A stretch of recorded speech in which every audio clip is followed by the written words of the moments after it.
تخيل كده تصحى الصبح تفتح الموبايل وتسمع ان جرام الذهب وصل ل 20,000 جنيه. طبعا اول حاجه هتسمعها من الناس خلاص يا عم الجواز بقى مستحيل ومحدش هيتجوز ثاني، وتلاقي البنت اللي كانت بتجهز تقول طب نأجل شويه لحد ما الاسعار تهدى، والشاب اللي كان بيحوش يقول لك كده خلاص بقى الحلم اتنسف وشكله هتكسر ذاتيا. بس الغريب ان في ناس لسه بتتجوز فعلا في عز الغلا ومبسوطين كمان، والاغرب انهم مش اغنياء. فالسؤال هنا، هل الغلا فعلا هو اللي منع الجواز ولا احنا اللي معقدينه بايدينا؟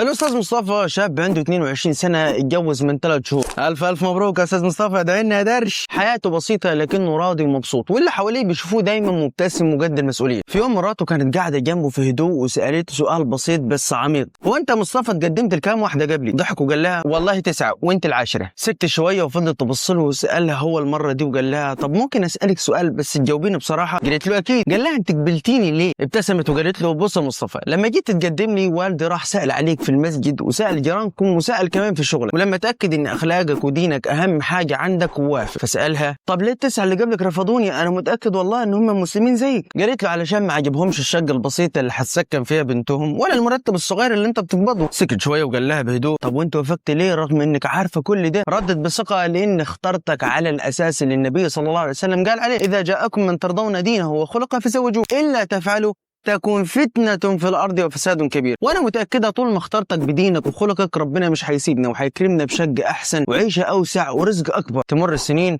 ومصطفى يسيب الوظيفة اللي كان معتمد عليها بشكل أساسي ووحيد. الله، ازاي؟ الناس اتصدموا زيك كده بالظبط وافتكروا انه عمل مصيبه، بس الحقيقه ان تركه لشغله كان بدايه الخير. ربنا رزقه بمحل بسيط للادوات الكهربائيه، ومع الوقت بقى عنده اكبر وافضل سلسله محلات في مجاله، وبقي من انجح الشباب في سنه. طب وشقته الصغيره اللي كانت بسيطه جدا، ربنا اكرمه بشقه عمره ما كان يحلم بها. مش بس كده، ربنا رزقه بذريه ان شاء الله تكون صالحه، عبد الله وفاطمه، وبقي سبب في اعمال خير كتير، بيساعد الناس وبين الغلابه من غير ما حد يعرف. والاجمل من كل ده لسه بيبص لمراته بنفس النظره الاولى، نظره احترام وحب وتقدير، لأنها وثقت في ربنا وفيه واختارته في وقت محدش اختاره فيه.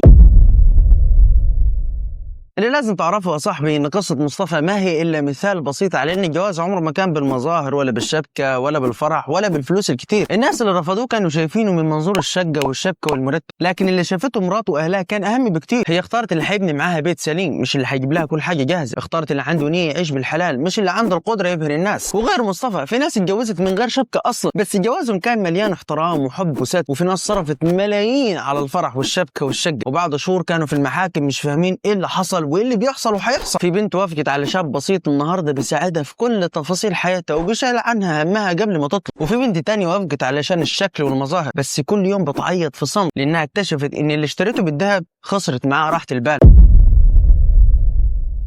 اللي خلى الجواز فعلا صعب مش الاسعار، اللي صعب هو نظره الناس. بيجينا نعمل كل حاجه علشان الصوره مش علشان الراحه. النهارده لما شاب يروح يتقدم اول سؤال يتسال له انت بتشتغل ايه وساكن فين، مش هل هو محترم، بيخاف ربنا، عنده طموح. وحتى البنات بيجوا تحت ضغط رهيب لانها بتقارن ببنت خالتها او بنت عمتها او جارتها او صاحبتها اللي جاب لهم طبعا شقق فخمه وشبكه ما حصلتش. فلو جبت الشخص اللي معاه دين وخلق واساسيات الحياه ورفضت الغني اللي معاه فلوس وشقه وشبكه، تبقى غلطانه ومش هتخلص من كلام الناس ونظراتهم. يعني باختصار بيجي يهمنا اننا نرضي الناس، مع ان المفروض نرضي ربنا ونختار اللي يريح قلبنا مش اللي يبهر عيون الناس. تعرف ايه اللي بيكسر الشباب؟ اللي بيكسر الشباب هي النظرات، نظرة استعلاء ونظرة مقارنة ونظرة حكم من غير ما يعرفوا اصل الحكاية. بس اللي بيفهم صح عارف ان الجواز مش سباق مين عنده اكتر، دي رحلة مع مين يقدر يعيش اهدى وابسط واطيب. فبيجي الشاب اول ما يتكلم ويقول عايز اتجوز يتبص له كانه قال حاجة غلط او عيب، ويتقال له تتجوز؟ انت جننت؟ معك شقة، معك شبكة، عندك شغلانة كويسة، معك فلوس المهر. فبيجي من 10 المستحيلات مش ان الشاب يتجوز، بيجي من 10 المستحيلات انه يفكر بس في الجواز، يفكر بس. زمان كان الشاب يتجوز وهو عنده 20 او 25 سنة وده كان متأخر، لكن النهارده لو شاب يتجوز على ال30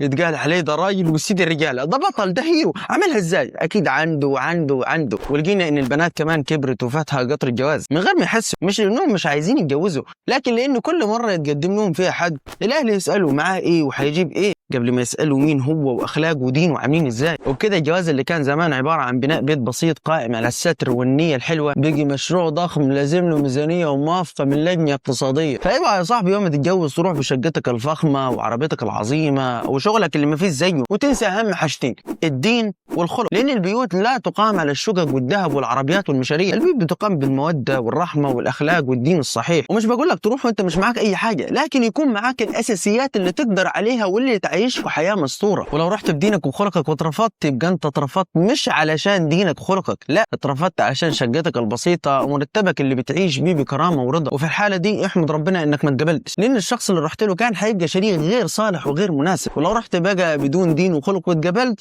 فاعرف ساعتها امري انك اتقبلت علشان شقتك وشغلك وذهبك. يعني اختاروا اللي معاك مش اختاروك انت يا عبيط. والامر الثاني ان الاختيار غير صالح وغير مناسب.